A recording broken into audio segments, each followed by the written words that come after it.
Welcome back to Blake's Take. I'm Blake Neiman, and I'll give you my take on local and national sports from the Willamette Valley and beyond. I hope you all are having a terrific Tuesday, just getting right along through the week. Hope you all had a great day yesterday, great start, and welcome to another episode, and let's get right into some sports news, starting off yesterday with the great Monday Night Football action between the Washington football team and the undefeated Pittsburgh Steelers, and it went down very exciting in this game.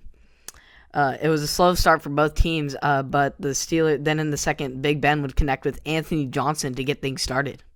Later in that quarter, Big Ben would connect with James Washington, who would make his way around defenders and into the end zone for the 60-yard score to go up 14-0. Washington would then get on the board as time expired in the half with a field goal. Then Washington would get things started rolling in to the start of the second half with Peyton Barber punching it in on the goal line to make it a one-score game.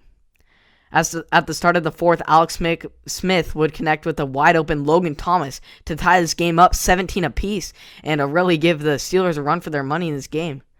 Washington would then take their first lead of this game with a field goal with just 2 minutes remaining to really put some scare in the Steelers. The Steelers would try and make something happen late in this game, but would ultimately get shut down by the Washington defense, who would bat down the ball and would pick it off to seal the deal in this game. So Washington gets the 20-17 upset over the Steelers, previously unbeaten, and the Steelers were just trying to get a win in this game and remain undefeated. Looked good at the start, but ended up losing this game, and very unfortunate for the Steelers. But I mean, I personally saw this coming after their performance against the Ravens last week. They did not connect last week. They did not just have that chemistry that they were normally having, and they have had a pretty soft schedule all season. So we could have seen this coming, but I didn't see it coming from the Washington football team, so great win, upset for them, and we'll see how the Steelers try and bounce back from this next week. As far as NBA, with the 2020-21 season, NBA calendar officially starts, and it's right around the corner, starting on December 23rd, and extending through the new holiday season and into next year in 2021.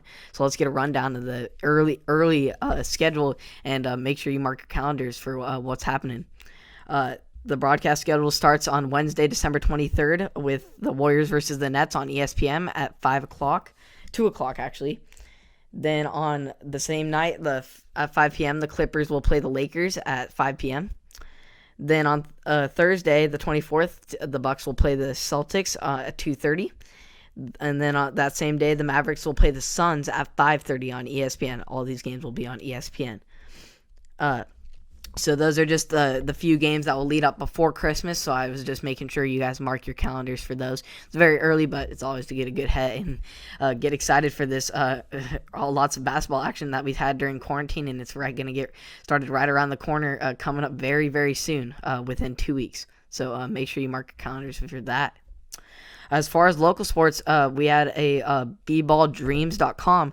They released their rankings for the top 10 boys basketball team and girls, but mainly paid attention to the boys basketball team today and their rankings. So they released a lot out of statement and a pretty interesting take on the Philomath boys basketball team. And so right now I'm going to let you hear quick take from Robbie Schaff and tell you why the rankings are for Willamette basketball team and what they're going to look like this season. So here you go. Listen to that.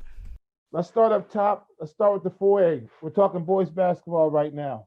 Give us your top 10 Oregon 4A boys basketball for the people that don't know it. Okay, I'll just rattle off the top 10 real fast. Yep. You got Marist, Cascade, Marshfield, Gladstone, Woodburn, Klamath Union, Banks, Junction City, Hidden Valley, and Philomath. And there was a large internal strife about who was going to go at 10, but we decided with Philomath. What made you pick Philomath? I was going to ask you that. What was it about Philomath that gave them that spot?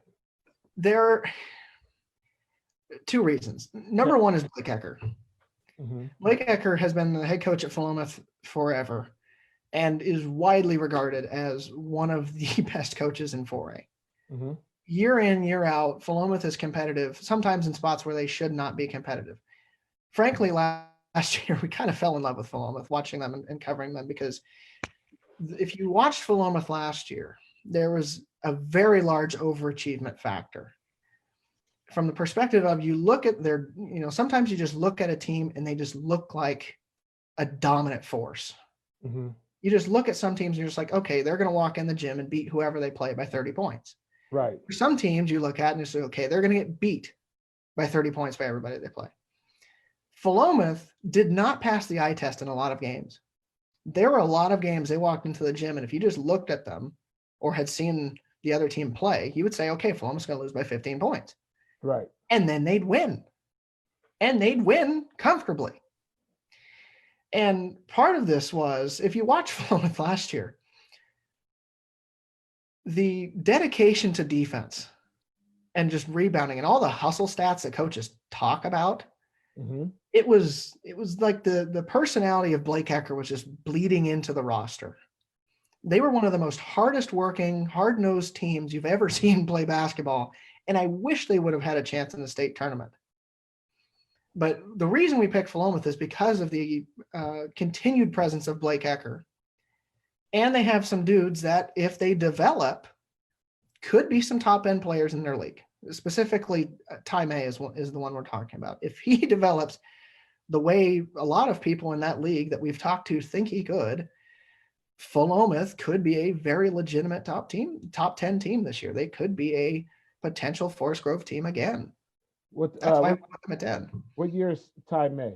What grade is he in? Goodness, I believe this year he is a junior. Junior. Gotcha.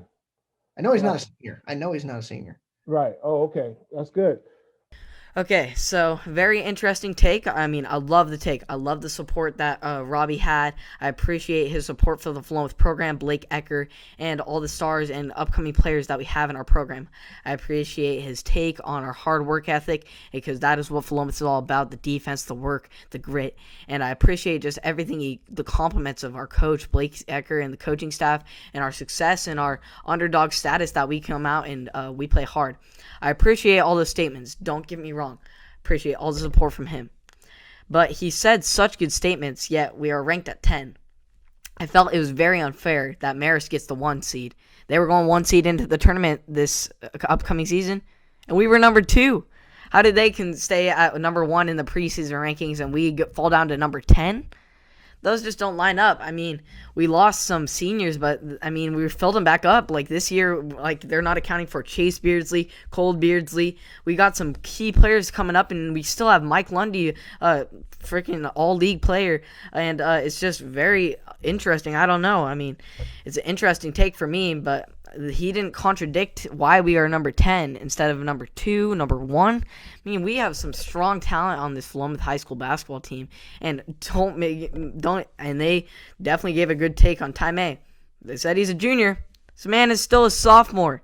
Don't forget that. He's still a sophomore, so we still have lots of potential for this Philomath basketball team, and I'm pretty sure these rankings are going to change. So hope you enjoyed that take from him, and this is just my personal opinion on what Philomath basketball is going to look like, and I think we're going to end up being ranked a lot higher than number 10. So expect great things from this Philomath basketball team come May and June. I expect great things.